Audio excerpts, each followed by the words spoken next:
upon a time, there was a hat seller who traveled from city to city in the subcontinent of India, selling his weird and wonderful hat of fantastical shapes and colors. This hat seller would travel from Mumbai to Delhi to Bengal, down all the way to Coben. Now, he was known. Every time you would see him in a different city, spurking up. And on his feet, he would travel from one city to the other and sell his hats. One day, while en route, this hat seller was exhausted, tired beyond feeling. And before him, he saw a large, leafy mango tree. And he decided to take a rest under its shade. So he sat down, leaned his back, closed his eyes, and fell into a deep slumber. Now, when he woke up, he was feeling much better. He was really energetic. He was ready to keep on going on his journey. So he sprang up to his feet, and feeling particularly light on his feet, he started to walk when he realized that his head felt a little bit too light. He reached up onto his head, and the 12 hats that he had stacked on top of his head to sell them had disappeared. 12 hats gone into thin air. Where had they gone? The man looked up, and over him in the mango tree were 12 monkeys, each with a lovely hat on its head, swinging and dangling and standing on the branches, each with a cheeky smile on its lips.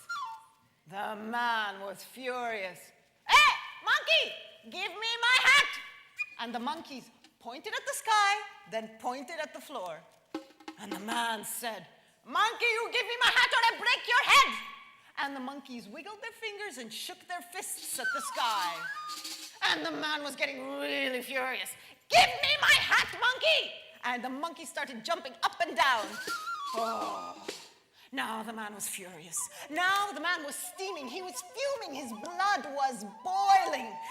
Furiously, he ran to the bark of the tree, grabbed hold of it, and started to try to shake it out of its roots. And above him, the monkeys grabbed hold of each other and started to shake each other frenetically. And the man tore at his hair, and the monkeys tore at the hair. And the man started to jump up and down, and the monkeys started to jump up and down. And the man screamed in frustration. "Ugh!" And the monkeys screamed in jubilation. "Woo, woo, woo, ah, ah, ah." And the man started to tear at his clothes, and the monkeys started to tear at their fur, and the man beat his chest, and the monkeys beat their chest, and the man threw his hat in frustration, and the monkeys threw their hats down. And the man collected the hats, thanked the monkeys, and went on his long journey.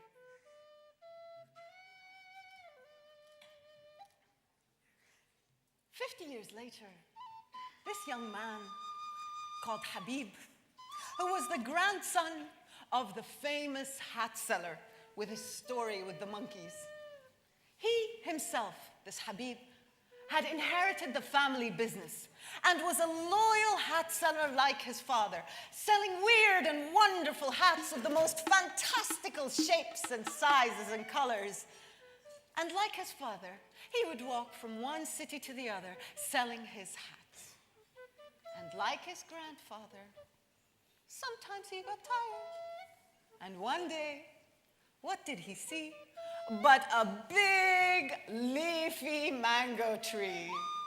And the man Habib decided to go sit under that mango tree and rest. And he closed his eyes and fell into a deep slumber. When Habib awoke, he realized that the hats that he had stacked on his head were no longer there.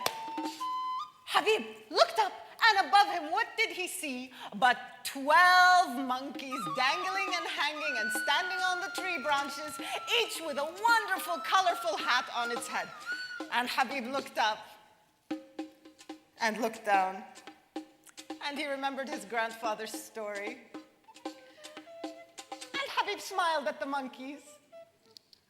And the monkeys smiled at Habib.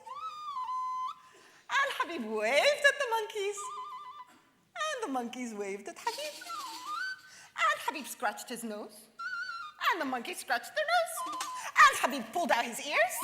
And the monkeys pulled out their ears. And Habib banged his head. And the monkeys banged their head. And Habib grabbed his hat and tossed it on the floor. And the monkeys did nothing. Habib was really perplexed. What was that? But one of the monkeys jumped down from the tree with his weird and wonderful hat on his head, went up to Habib, smacked him on the forehead, and said, "Hey, Babu, do you think you're the only one with a grandfather, huh?